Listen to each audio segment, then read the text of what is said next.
खाता ना बही, योगी के अफसर जो कहें वही सही।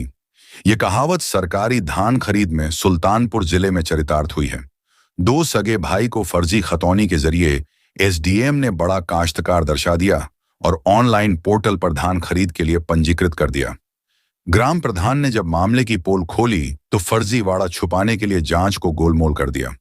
जनहित याचिका को संज्ञान में लेकर उच्च न्यायालय ने सुल्तानपुर जिला प्रशासन से रिपोर्ट तलब की है।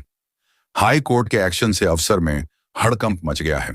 यूपी की योगी सरकार ने भले ही धान खरीद करने का जीरो टॉलरेंस का फरमान जारी कर रखा हो, लेकिन सुल्तानपुर जिले में इसकी धज्जियां उड़ाई जा रही हैं।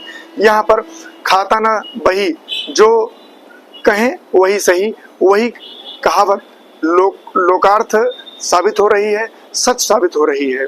यानी ऐसे दो किसानों को खाता धारक बनाया गया, उनका सत्यापन किया गया, उनका पंजीयन किया गया, जिनके पास एक धुर भी जमीन नहीं है, खतौनी धारक नहीं है, यानी पूरा स्वामित्व उनके पिता के पास है, और उन दो बेटों को यानी दो सगे भाइयों को किसान दर्शा दिया गया है। बड़े पैमाने पर फर्जीवाड़ा हुआ है, जिसमें राजस्व विभाग और एसडीएम की मिलीभगत सामने आई है। इस पूरे फर्जीवाड़े पर जब लीपापोती सुल्तानपुर जिला प्रशासन की तरफ से की गई है, तो प्रधान ने पूरे मामले को उच्च न्यायालय में उठाया है एक जनहित याचिका के तहत।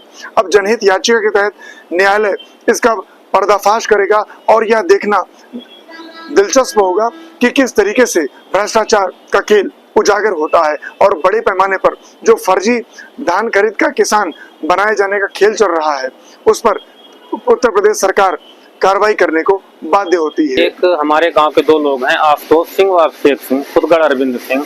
इन दोनों ने काजीपुर तहसील के उड़री गांव और महमदापुर गांव में लगभग पौने 3 हेक्टेयर इन्होंने अपनी फर्जी खतौनी बनवाकर सत्यापित कराकर उस पर धान की खरीद दिखाई, हमने धान बेचा। और जो कि उस जगह पर उस पूरी तहसील में इनके नाम एक बिस्वा जमीन भी नहीं है। हमने इसकी शिकायत जिले पर की, उसमें डीएफओ और डिप्टी आरएमओ जांच अधिकारी बनाए गए, वो गांव में आए, जांच किए, लोगों के बयान लिए, सारी चीज लेने के बाद उन्होंने उसको अपनी सेटिंग करके जांच को दबा दिया। हमें कोई जांच आख्या नहीं प्राप्त कराई गई। उसके बाद फिर हमने शासन में शिकायत करी, उस पर भी कोई कार्रवाई नहीं हुई, जबकि वो शासन में एक हफ्ते के अंदर इनको जवाब देना था, ये नहीं दिए। इन सब चीजों से हम क्षुब्ध होकर माननीय उच्च न्यायालय के शरण में गए। 14 तारीख को हमने वहाँ एक जनहित याचिका दायर की, जिस पर कल भी सुनवाई हुई। माननीय उच्च न्यायालय ने 29 तारीख को सभी लोगों को अपने सारे साक्ष्य सबूत लेकर वहाँ पेश होने के लिए कहा है। और इस दौरान जिले प्रशासन में डिप्टी आरएमओ ने पूरी तरीके से लेन देन करके भ्रष्टाचार को बढ़ावा देने का काम किया है। अधिकारियों पर सरकार की लगाम नहीं रहेगी तब तक इस तरह के फर्जीवाड़े होते रहेंगे।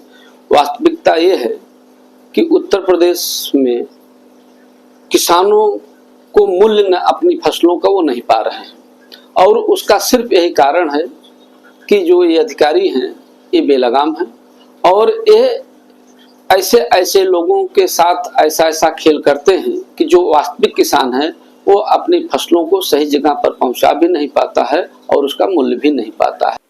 एक्चुअली ये मामला उठा था जो है लगभग अगस्त में। ये हुआ था, वो शासन से आया था कि 119 कार्ड धारक जो है वो पात्र हैं कि नहीं है, इसकी हम और डीएसओ साहब जो जांच करने गए थे, तो वह जो है जो संज्ञान में यह था कि हम लोगों ने जब पड़ताल की तो यह हुआ कि वह पात्र हैं, जो है कार्ड धारक जो है उनका जो है वह कार्ड नहीं कटेगा और इसके लिए पात्र हैं जो होगा। और बाकी हम लोग जो गए थे वहाँ पे जो प्रकरण है उसका माननीय उच्च न्यायालय में जो है वह लंबित है जो है वह, और जिनके खिलाफ हुआ है उनको भी वो भी पार्टी बने हैं और अपना पक्ष वहाँ रख रहे हैं कि पात्र हैं कि नहीं, और अपना पक्ष उन्होंने प्रस्तुत किया है जो। बाकी माननीय न्यायालय का जो निर्णय होगा उसके आधार पर कार्रवाई होगी।